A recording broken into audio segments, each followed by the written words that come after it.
She was arrested right there at the charity gala, the woman who tried to destroy my life. What happened that night changed everything. And I want to tell you a story that still feels surreal to me. 6 months ago, I was just an ordinary pregnant woman who thought she knew her place in the world. How wrong I was.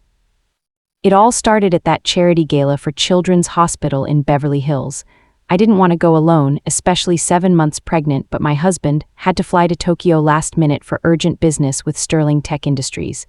Yes, that's Sterling Tech, the tech giant that makes everything from smartphones to artificial intelligence. "Sweetheart, I know you didn't want to go alone," said over the phone from the airport, "but this deal with the Japanese could change everything, and besides, it's for the Children's Hospital. You know how important that is to us." I sighed, rubbing my rounded belly. "Of course, honey, I get it, it's just, you know how I feel around those people." His voice softened. "You're incredible. Don't let anyone make you feel otherwise. I love you for being real." That was the problem, and I had kept our marriage a secret for 2 years. No one knew that a modest elementary school teacher from Pasadena was married to one of California's richest men. We met in a coffee shop where I was prepping lesson plans, and he was hiding from paparazzi behind a newspaper. No glitzy events, no designer gowns, no glossy magazine spreads, just the two of us, our love, and a small house in a quiet neighborhood that bought through a shell company. But that night changed everything. I wore a simple black maternity dress from Target. Yes, Target, not or. I added the pearl earrings I inherited from my grandmother and drove my beat-up Civic to the Beverly Hills Hotel, where the gala was held. The valet gave me an odd look when I pulled up without a driver or a luxury car, but he still opened the door. The hotel's ballroom was breathtaking. Crystal chandeliers the size of my living room hung from the ceiling, and arrangements of white orchids, probably worth more than my monthly salary, adorned every surface. Women in couture gowns flitted between tables, their jewelry sparkling brighter than Hollywood stars. Men in tuxedos sipped Dom, discussing multi-million-dollar deals. And there I was, standing at the entrance in my $40 dress, feeling like an imposter. "My God, who let the pregnant waitress in?" A familiar voice sneered behind me, sending chills down my spine. I turned and saw her, Victoria Sterling, ex-wife, the owner of the fashion empire Victoria, a woman who glided down red carpets and graced the covers of Vogue. Tall, impeccably poised, with icy blue eyes and platinum hair styled to perfection. She wore a stunning emerald green gown that, I was sure, cost more than my annual salary. "Victoria," I breathed, trying to stay calm. "Oh, so you know who I am," she said with a smile that held no warmth. "How cute. I, on the other hand, have no idea who you are or what you're doing at a $10,000 a table event." A small crowd began to gather. I noticed people pulling out their phones, clearly ready to capture a scandal. In Beverly Hills, drama went viral in minutes. I'm here to support the charity," I said, instinctively placing a hand on my belly. Victoria laughed, a sound like shattering glass. "Charity, darling, look at yourself. You look like you're the one who needs charity. That dress," she gave me a withering once-over. "Where did you get it?" "Walmart." "Target," I said honestly, instantly regretting it. The crowd gasped, someone snickered. Victoria looked as though I'd confessed to a crime. "Target?" She spat the word like it was a curse. "Oh my God, and you think you belong here among real people? People here donate sums equivalent to your salary for a decade. And you," she gestured at my belly, "you're just another gold digger who thinks pregnancy is a ticket to high society." My heart pounded, my cheeks burned, but I tried to hold on to my dignity. "You don't know me," I said quietly. "Oh, darling, I know your type better than you think." Victoria stepped closer, her Tom Ford perfume hitting me like a wave. "Young, naive girls who think getting knocked up by a rich man will change their lives. Tell me, does the father of your baby even know about it, or are you still trying to figure out who he is?" The room fell silent, even the music seemed to fade. Tears pricked my eyes, but I forced myself not to cry, not here, not in front of her. "How dare you?" I whispered. "I dare because I'm Victoria Sterling," she said, drawing herself up to her full height. "I built an empire from nothing while girls like you were busy trying to snag a husband online. My ex-husband, by the way, Sterling of Sterling Tech, was smart enough to ditch gold diggers like you, though I must admit he always had a thing for, how shall I put it, commoners." The mention of snapped something inside me, but before I could respond, Victoria continued. You know what, darling, I feel sorry for you, so I'm going to do you a favor. She pulled a checkbook from her clutch. How much do you need to disappear and never show up at events like this again? 5,010. That should cover diapers for your child for a few years. The crowd held its breath. Phone cameras were trained on us. I knew this video would be all over the internet in hours. Pregnant woman humiliated at charity gala, gold digger versus fashion queen. I could already see the headlines. I don't need your money, I said, surprised by the steadiness in my voice. Everyone needs money, especially people like you. Victoria began writing a check.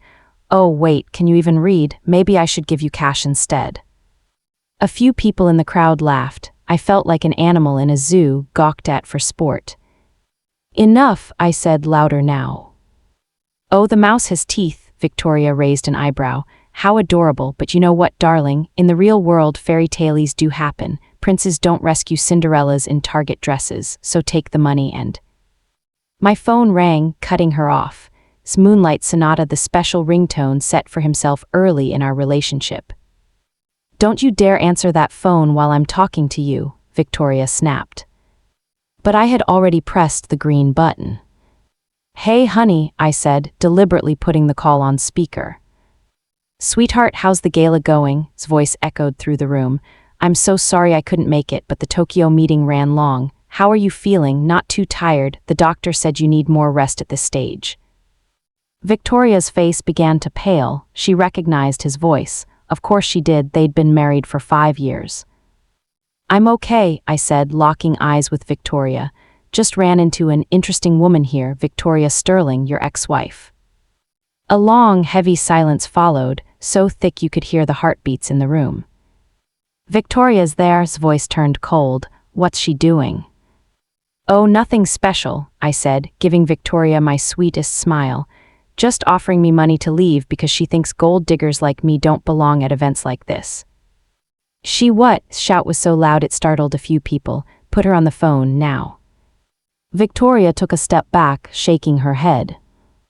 No, this is impossible. This is a mistake. Would never marry someone like you.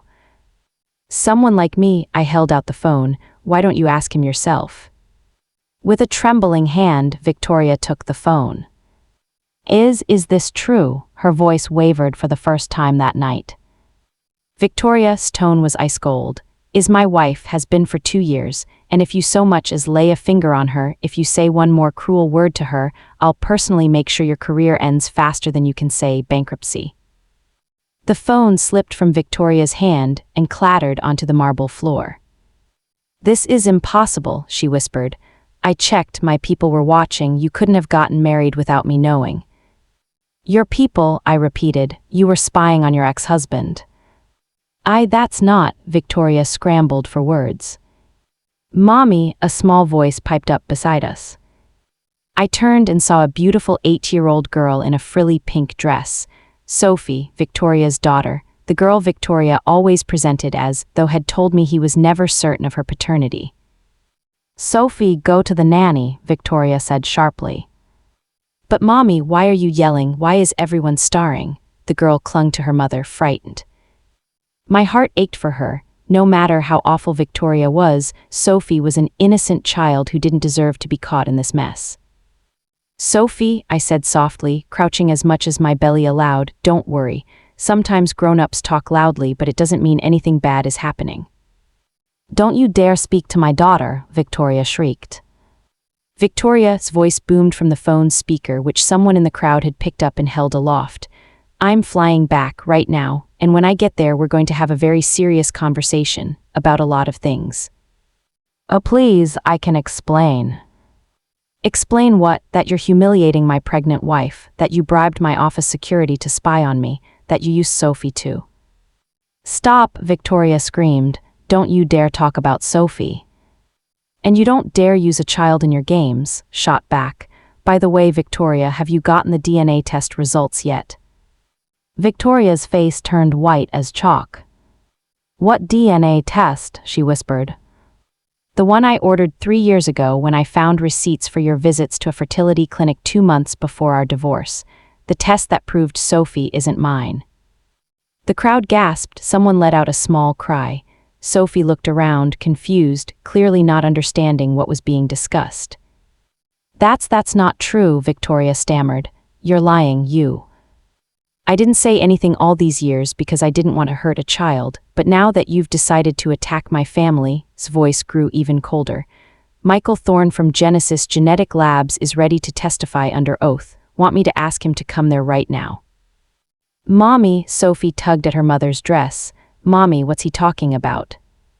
Victoria grabbed Sophie's hand and tried to leave, but several men in dark suits blocked her path. I hadn't noticed them before, they seemed to appear out of nowhere.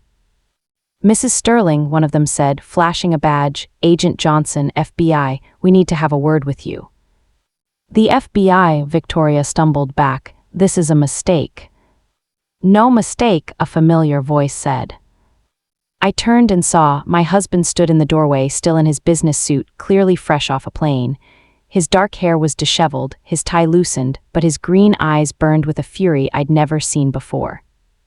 I whispered, "But you're in Tokyo." "Private jet, sweetheart," he said, striding over to me and pulling me into a gentle embrace, careful not to jostle my belly. As soon as I realized what was happening, I turned around. "I'm sorry I didn't get here sooner." "But how did you know about the FBI?" Glanced at Victoria, who stood surrounded by agents, clutching a sobbing Sophie.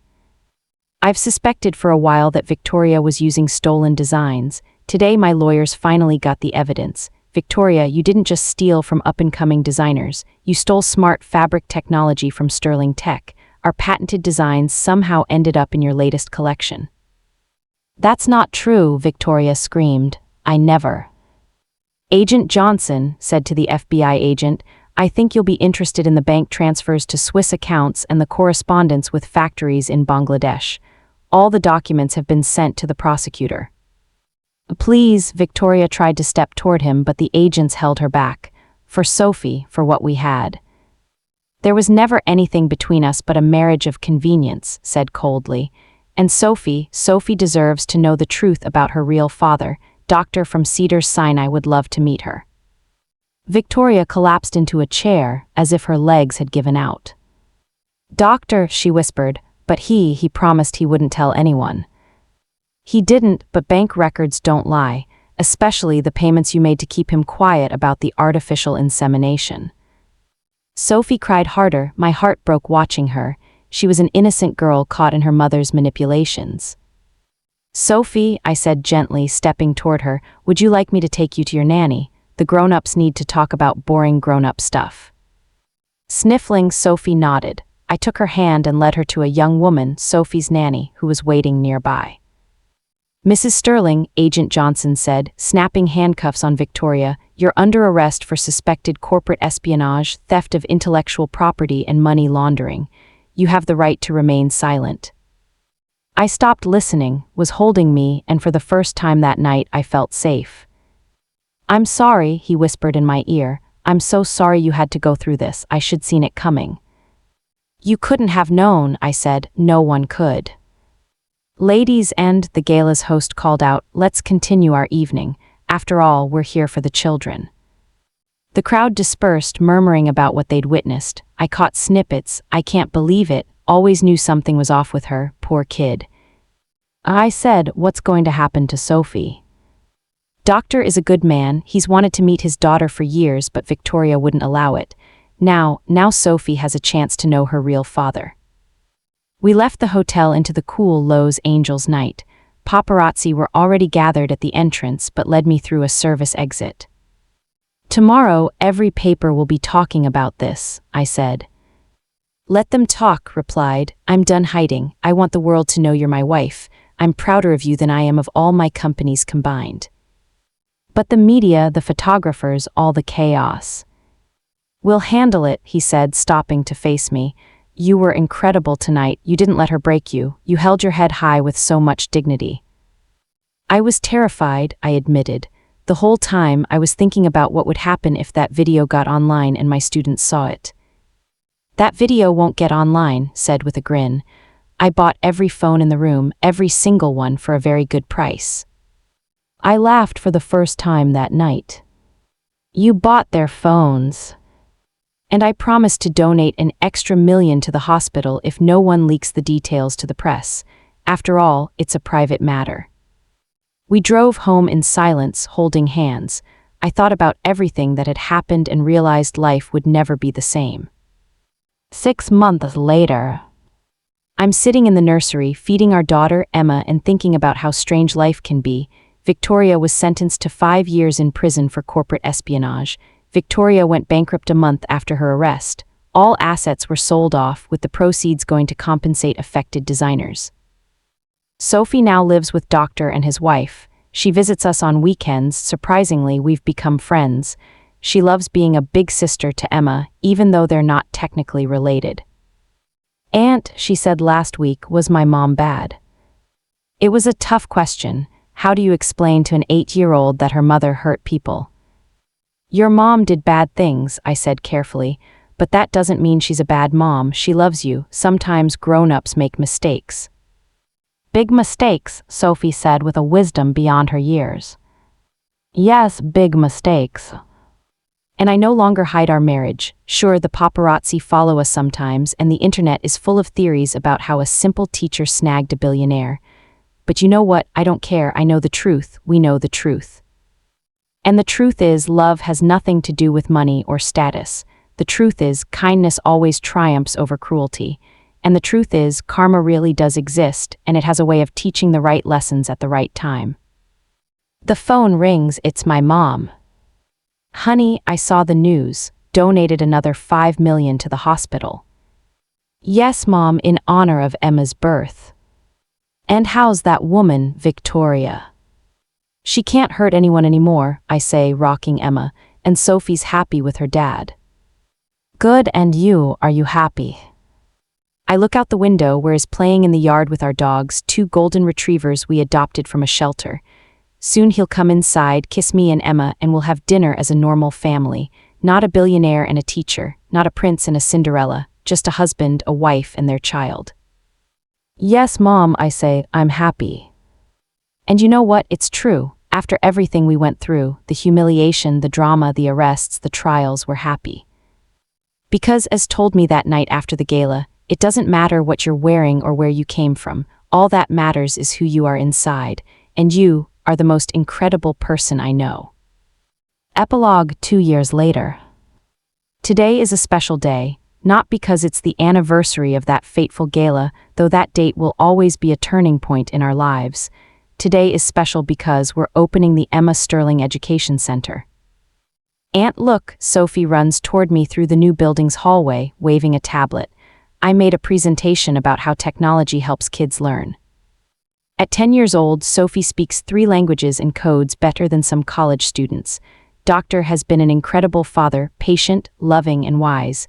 Sophie has blossomed under his care, like a flower finally getting enough light and water.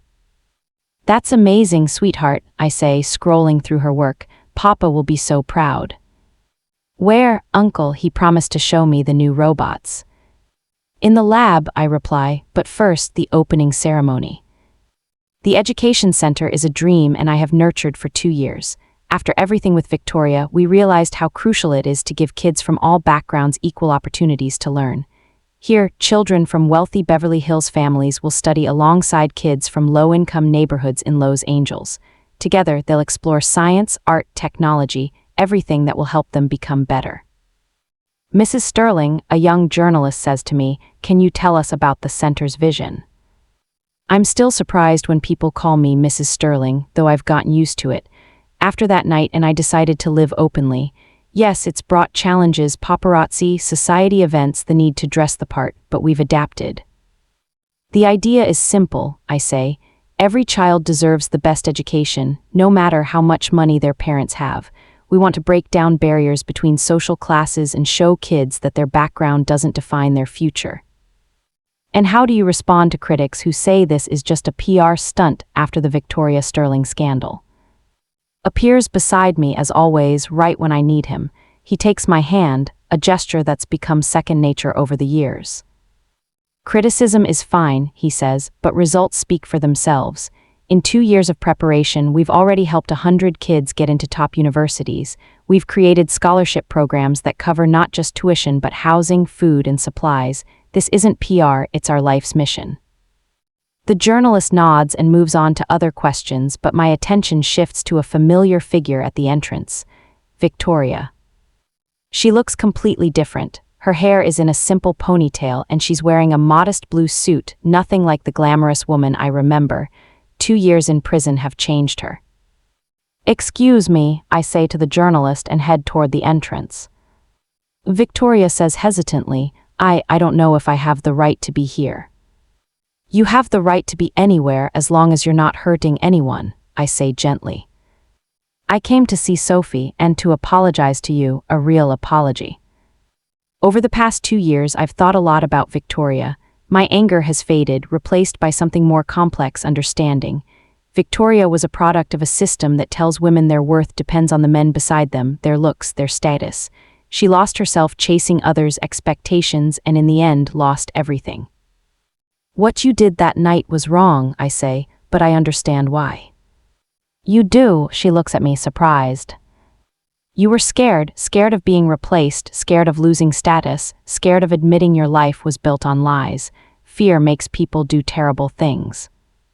Victoria nods, tears welling in her eyes. "I spent a lot of time in prison thinking about that night, about how cruel I was. You were pregnant, vulnerable, and I." "You were in pain," I interrupt. "It doesn't excuse what you did, but it explains it." "Mommy," Sophie runs toward us, her face glowing with joy. "Mommy, you came." Victoria hugs her daughter and I see her face transform. Maternal love is the one pure thing she has left. "Hi, baby," she whispers, "you've grown so much. Papa said you'll be able to live at home soon, is that true?" "Yes, sweetheart, I'm working at a rehabilitation center, helping other women. Soon we'll be able to spend more time together." "Can I show you the center?" Aunt and uncle made classrooms with robots. Victoria looks at me for permission. "Of course," I say. "Sophie, why don't you give your mom a tour?" As they walk away, joins me. "You sure that's a good idea?" he asks. Sophie needs her mother and Victoria, she's changed. People can change, not everyone, but some can. "You're too kind," he says, kissing my temple. "No," I shake my head, "I'm just happy, and when you're happy it's easier to be kind." An hour later, the opening ceremony begins. The room is filled with kids and parents from across the city. Families from Beverly Hills sit next to families from Compton. A little girl in an expensive dress plays with a boy in a patched shirt. This is exactly what we wanted. "Welcome to the Emma Sterling Education Center," I say into the microphone. 2 years ago, I stood in a hotel ballroom in a Target dress, feeling like I didn't belong. Someone told me I had no right to be among real people. Today, I want to tell every child here, you are all real, you are all worthy, you all deserve a brighter future. Applause fills the room. I see Victoria in the back row, quietly crying as she holds Sophie. "This center exists not because we're rich," I continue. "It exists because we believed kindness is stronger than cruelty, love is stronger than fear, and dreams are stronger than circumstances. If even one child from here believes in themselves and changes the world for the better, we've succeeded." After the ceremony, and I stand on the center's balcony, watching kids play in the courtyard. Emma sleeps in my arms, and our second child, a boy we'll name Daniel after's father, kicks in my belly. "What are you thinking?" asks. "About how strange life is. That awful night led us here. If Victoria hadn't humiliated me, we might still be hiding. There wouldn't be this center, these kids." "Are you saying you're grateful to her?" "In a way, yes. Pain sometimes pushes us toward changes we'd never make on our own." Below, Sophie teaches a group of kids how to program robots. Victoria stands nearby, smiling proudly. It's not the arrogant smirk I remember, it's simple maternal joy. I say, "Remember what you told me that night, that it doesn't matter what I'm wearing." "Of course I do." "You didn't finish, want to now." He pulls me closer. "It doesn't matter what you're wearing or where you came from, all that matters is who you are inside. And you are the most incredible person I know. You've taught me that true luxury isn't money or status. True luxury is waking up next to someone who loves you for you. It's a home filled with children's laughter. It's the chance to change someone's life for the better. That's us, that's true luxury. The sun sets over Los Angeles, painting the sky gold. Somewhere in the city, kids are doing homework, dreaming of the future, believing in themselves. Some of them will come to our center tomorrow and learn that their dreams matter, their voices matter, their origins don't define their destiny. I hold my daughter, feel my son kick, and realize this is happiness, not the kind bought with money or won with status. The kind that grows from love, kindness, and faith that tomorrow can be better than yesterday. My story began with humiliation in a ballroom but ended with hope in a classroom full of kids ready to change the world. And you know what? I wouldn't change a single detail of that journey because it led me exactly where I was meant to be. If you enjoyed this story, give it a thumbs up and share it with friends. Let me know what you think in the comments. Until next time.